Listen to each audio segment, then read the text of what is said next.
tapi bahkan hanya dalam tanda kutip ya, mungkin hanya ingin merealisasikan kepuasan sesaat ya kan, mungkin dari.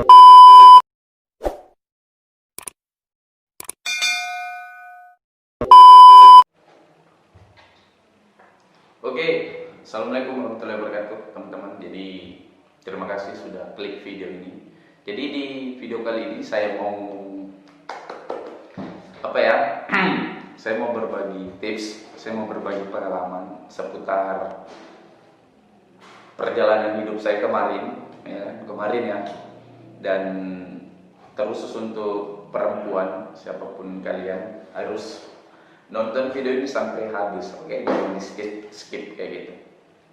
Nah, karena ini ya sedikit apa ya, maksudnya pelajaran yang bisa bermanfaat juga buat teman-teman. Nah, jadi kalau mau jujur-jujuran ya, saya juga orangnya dulu bejat. Baca. Ya, bejatnya dalam tanda kutip ya, bukan sebejat-bejat orang sekarang yang memang mau cari sensasi aja kayak gitu, buat sesuatu yang kontroversial. Nah, saya tidak separah itu. Nah, cuman di video kali ini saya mau sedikit berbagi tips ya, terkhusus untuk perempuan yang lagi dideketin sama orang, atau lagi banyak lah, maksudnya banyak orang yang mendekati kayak gitu. Nah, gimana sih kita mau tahu dia beneran serius apa tidak kayak gitu, atau dia nih cuman sekedar datang singgah lalu pergi kayak gitu. Nah, begitu. Damn! What the fuck? Gimana sih kita mau tahu orang-orangnya kayak gitu? Dia kategorinya seperti apa? Nah, teman-teman, dulu saya flashback dulu sedikit sama teman-teman.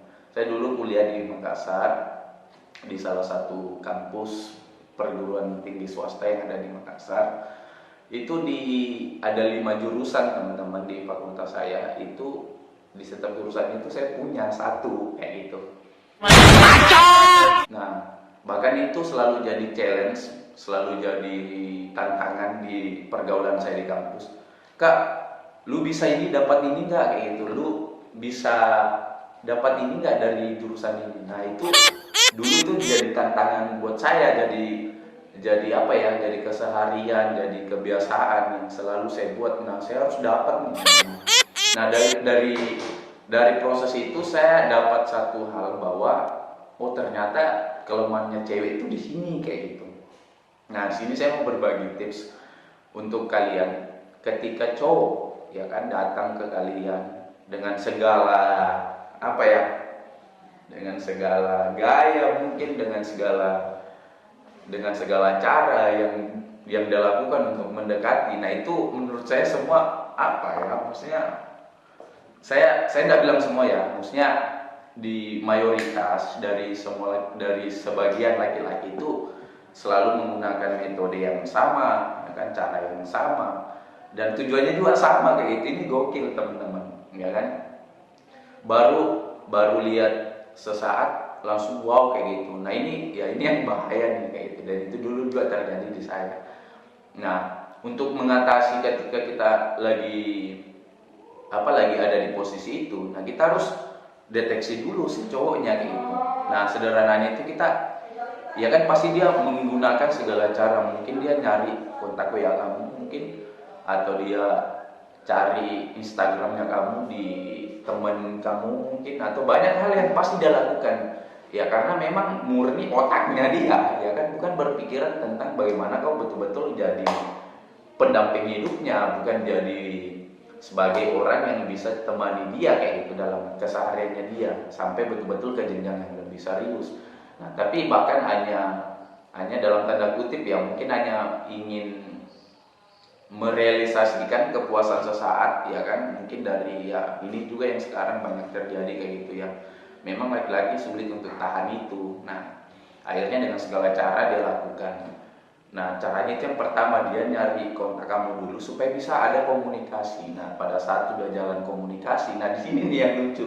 Banyak hal yang dia nanya, lu apa ya, maksudnya kamu sekarang di mana kayak itu. Jadi banyak hal yang basa-basi yang sebenarnya ya nggak perlu ditanyakan kayak gitu. Contoh, kamu sudah makan apa belum kayak gitu. Nah kan sebenarnya orang kalau dia makan nggak makan ya dia pasti makan kalau dia lapar kan, secara rasionalnya itu kayak gitu. Tapi ya ini juga celakanya perempuan, kadang dia berpikir bahwa ini sebuah perhatian, padahal itu ya kalau kita lihat dari KBBI itu kan, kalau kalimat-kalimat seperti itu ya itu bagian daripada kalimat apa ya, kalimat perintah mungkin, atau bukan yang jelas itu bukan perhatian. Nah di sini kalimatnya. Nah saya mau kasih tips, ketika misalnya ada datang hal-hal yang seperti itu, teman-teman harus betul-betul untuk mendeteksi. Ya cara mendeteksinya itu satu kayak gini, tanya dia kayak gitu. Ya oke, misalnya pembahasannya udah larut nih, ya yang jelas jangan ke bawah perasaan dulu ya kan. Kalau bisa pakai logika dulu. Nih sebenarnya dia nggak mau ngapain dengan saya kayak gitu. Dia tujuannya apa? Nah pertama tanya, tujuan kamu dekat sama saya apa kayak gitu. Nah itu, ya kan, dari ketika dia misalnya pada saat kamu sudah tanya kayak gitu dan responnya itu sangat lama, bahkan dia sama sekali tidak merespon, nah itu sudah jelas teman-teman. Tujuannya itu tidak jelas, ya kan. Kalau memang toh dia memang punya tujuan yang baik, dia pasti langsung dengan sigapnya itu merespon, ya seperti itu. Ya. Toh kenapa dia bisa lama ya? Karena memang dasar dari otaknya ini yang memang tidak terkontaminasi, akhirnya tidak, ya memang dari hatinya juga tidak ada, ya kan. Dia tidak tahu mau ngapain, akhirnya ditanya tujuannya apa, dia tidak bisa jawab sama sekali. Nah itu. Terus yang kedua, ya kan, dengan apa? Bagaimana cara mau mengatasi atau mendeteksi cowok-cowok yang kemudian bullshit ya, atau tidak jelas apa maunya ya kan. Misalnya kayak gini,